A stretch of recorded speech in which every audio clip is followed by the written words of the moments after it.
dinas Dukcapil ini secara irisan hemat kami tidak ada. Hanya posisi dinas kami terhadap dinas Dukcapil ini sama dengan dinas yang lain, hanya sebagai pengguna data saja, ya khususnya TPL ya. Ini dipakai untuk persyaratan dasar perizinan berusaha. Dan ini sudah berjalan lama, sudah berjalan dengan baik. Hanya kadang-kala Pak ditemui ini oleh teman-teman yang di lapangan. Ini data yang ada di KTPL itu begitu diinputkan di aplikasi kadang-kadang tidak sesuai. Ya, itu biasanya maka kami biasanya pelaku usaha yang mengajukan izin itu biasanya kita suruh ke sini. Ya, untuk update dan sebagainya. Kemudian yang kedua terkait dengan PKS Pak. PKS yang sudah Pak, yang draft lama itu sudah. Kemudian yang draft baru kemarin sudah kita datang dan sudah kita kirim barusan kemarin ya di Mas Arjo. Ya, hanya itu kan belum selesai dan bila mana sudah selesai kami mau segera dihasilkan Pak, rangkapnya Pak. Ya, karena kami juga memerlukan ya untuk laporan kami di Kementerian BKPN. Terima kasih. Pelayanan masyarakat, terutama masyarakat penyandang masalah kesejahteraan sosial itu memang rentan kepentingan daripada kependudukannya. Oleh sebab itu saya sepakat tadi jika dinas Dukcapil ini membuka layanan pengaduan yang bisa diakses langsung dari kantor kita masing-masing. Kita ambil contoh misalkan ketika kita mendapatkan permasalahan dari warga, kalau biasanya itu masalah KIS ternyata diketemukan neknya ganda. Nah, ini harapan kami untuk mengurangi efisiensi waktu penyelesaian tidak diberikan layanan langsung sehingga nanti tidak usah dari warga ini kembali ke desa lagi atau langsung bergerak ke Dukcapil untuk mendapatkan kejelasan sehingga penyelesaian bisa kita lakukan. Saran, masukan dan petuahnya tadi ya, kita tetap berkomitmen bahwa pelayanan kita ke depan harus lebih baik lagi ya, dalam rangka membahagiakan masyarakat ya. Pelayanan di Dukcapil itu kan untuk membahagiakan masyarakat ya. Oke, matur suwun atas apa yang bisa saya sampaikan, mudah-mudahan bermanfaat bagi kami. Kemudian berikutnya sehingga nanti layanan kita kepada masyarakat yang nanti bisa lebih baik. Monggo. Assalamualaikum warahmatullahi wabarakatuh. Saya hormati Bapak Kepala Dinas Dukcapil yang dalam hal ini diwakili oleh Bapak Sekretaris Dinas, Bapak anggota DPRD. Ini nanti habis ini saya cegat 5 menit sebentar Pak. Kita janjian sudah lama mau wawancara baru bisa ketemu hari ini. Perkara nanti tidak boleh diunggah, saya siap, tapi wawancara hari. Kemudian Bapak Ibu dari OPD dan rekan-rekan dari Dukcapil, terima kasih. Hal pertama yang perlu saya sampaikan, salut Bapak, karena saya kebetulan adalah Anwar, begitu pensiun dari warung ke warung. Yo warung ayu barang Pak. Masih anak wedok barang. Intinya bahwa Dukcapil sekarang itu sudah lebih baik Pak. Sudah lebih baik, saya merasa bangga jadi jebolan atau pensiunan dari Dukcapil. Dan izin kami dari Dinas Pendidikan Kabupaten Nganjuk mewakili pimpinan untuk hadir pada kegiatan pagi hari ini. Jadi menyikapi tadi apa yang sudah disampaikan oleh Pak Heru, bahwasannya memang pendidikan ini salah satu pemanfaat data dari Dukcapil. Beberapa kali ketika kami melakukan perhitungan berkaitan dengan pencapaian kinerja dari sisi tingkat partisipasi anak sekolah Pak, karena saat ini kita kan selalu mengkomparasi datanya itu adalah dengan data jumlah penduduk di rentang usia pada jenjang PAUD, SD, dan juga SMP. Kemudian kita sandingkan dengan data peserta didik yang bersekolah di lembaga kami. Nah, saat ini yang menjadi problem ternyata data penduduk ini dengan siswa yang bersekolah di kami itu kesenjangannya cukup tinggi, gapnya cukup banyak. Jadi misalnya di kami di siswa SD itu jumlah yang bersekolah itu hanya sekitar kalau tidak salah 90.000 sekian. Sedangkan di data Dispendukcapil yang kemarin diberikan kepada kami itu ada sekitar 100 ribuan penduduk. Nah, ini kan mengkhawatirkan sebetulnya Pak, karena pendidikan itu secara undang-undang sifatnya adalah mandatori dan pelayanan dasar, maka seharusnya seluruh penduduk di usia sekolah itu terfasilitasi pendidikannya. Ataukah memang ada pencatatan ganda misalnya seperti itu. Nah, hal-hal semacam ini perlu kami sampaikan, mungkin bisa menjadi koreksi bersama. Assalamualaikum warahmatullahi wabarakatuh. Beberapa informasi yang kami peroleh dari masyarakat, kami ingin menyampaikan Pak Heru, jadi program yang direncanakan dalam Renstra dan Renja tahun 2024, saya melihat di sini sudah cukup bagus, dan insya Allah dari DPRD khususnya Badan Anggaran, kebetulan saya juga ada di Badan Anggaran, insya Allah siap untuk mendukung dan membantu untuk disetujuinya anggaran dari Dispendukcapil tahun 2024. Hanya di sini beberapa hal yang perlu kami sampaikan. Yang pertama adalah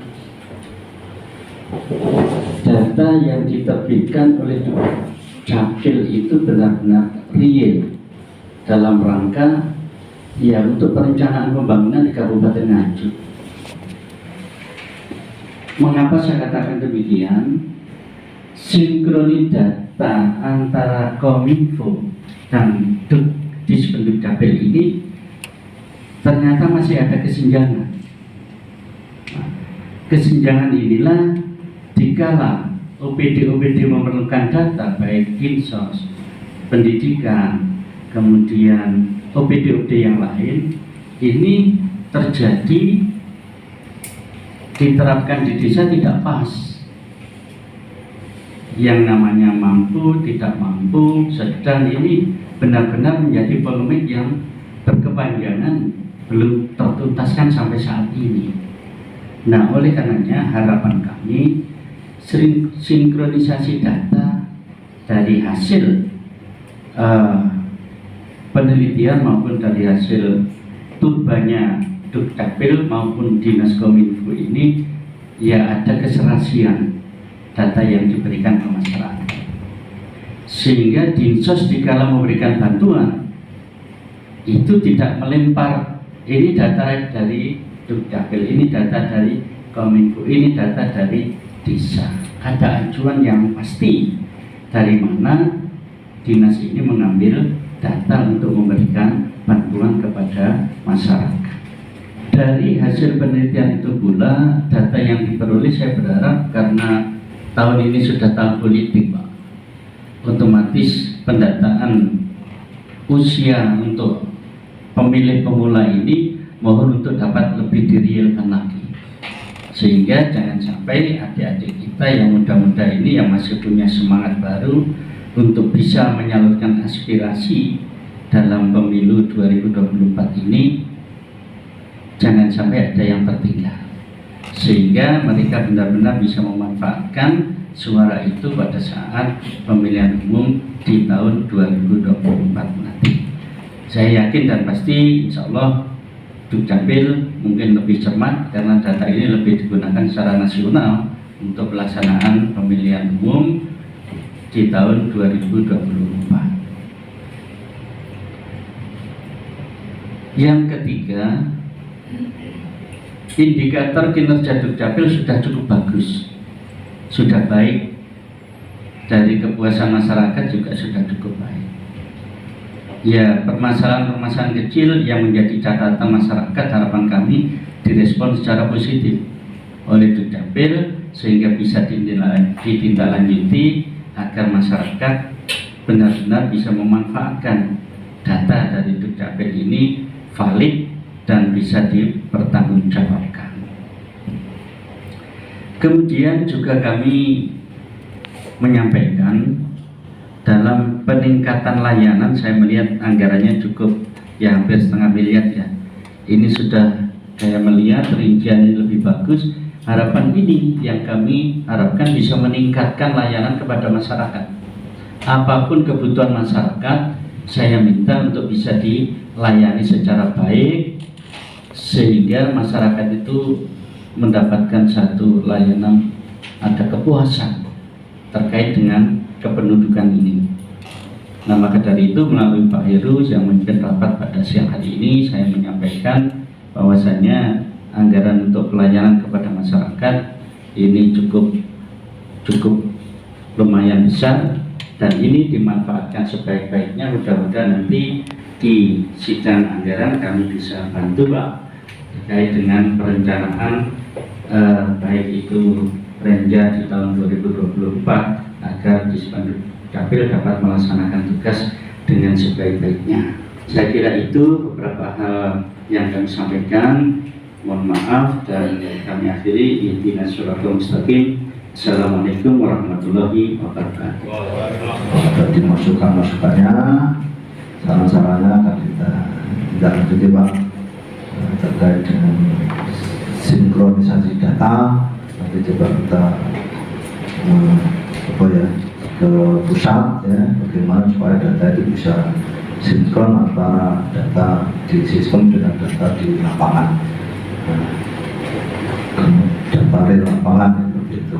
Dan peningkatan layanan masyarakat nanti kami mau dibantu terkait dengan peningkatannya, sarprasnya, karena alat-alat kita, komputer kita dengan update versi-versi siap itu banyak yang tidak kompatibel lagi, karena sistemnya sudah harus cepat ya, karena beberapa alat kita itu masih lemot, masih lama, ini perlu di-upgrade lagi.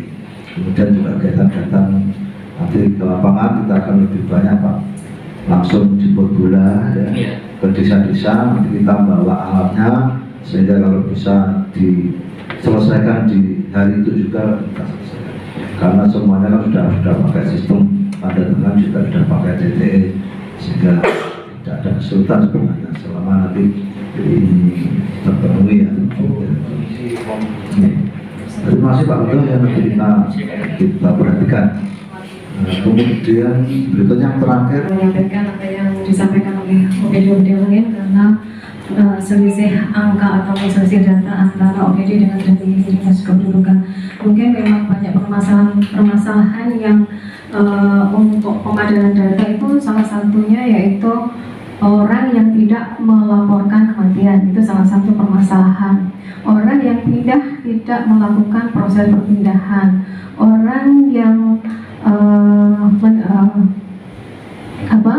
orang yang sudah bersekolah tapi di situ datanya juga tidak lakukan perubahan. Itu salah satu permasalahan yang mungkin yang mengakibatkan data antara yang dimiliki oleh OPD lain itu tidak sinkron.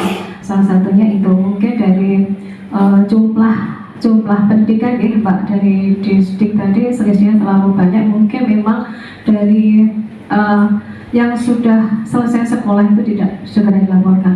Makanya kami berharap untuk ke depan masyarakat itu lebih peduli dengan adanya perubahan kependudukan. Salah satunya itu untuk kepentingan dari dinas sosial, dari dinas kesehatan, dari dinas pendidikan atau mungkin yang lainnya. Makanya ke depan nanti kami meningkatkan untuk kesadaran masyarakat untuk segera mengupdate data kependudukannya. Mudah-mudahan ke depan kami juga bisa menyampaikan data yang lebih valid lagi. Terima kasih. Assalamualaikum warahmatullahi wabarakatuh. Seluruh warga Kabupaten Nganjuk dan semuanya aja, jangan lupa subscribe, like, dan komen di channel YouTube Kok Danuji Nganjuk. Jangan lupa ya, pokoknya like, comment, subscribe.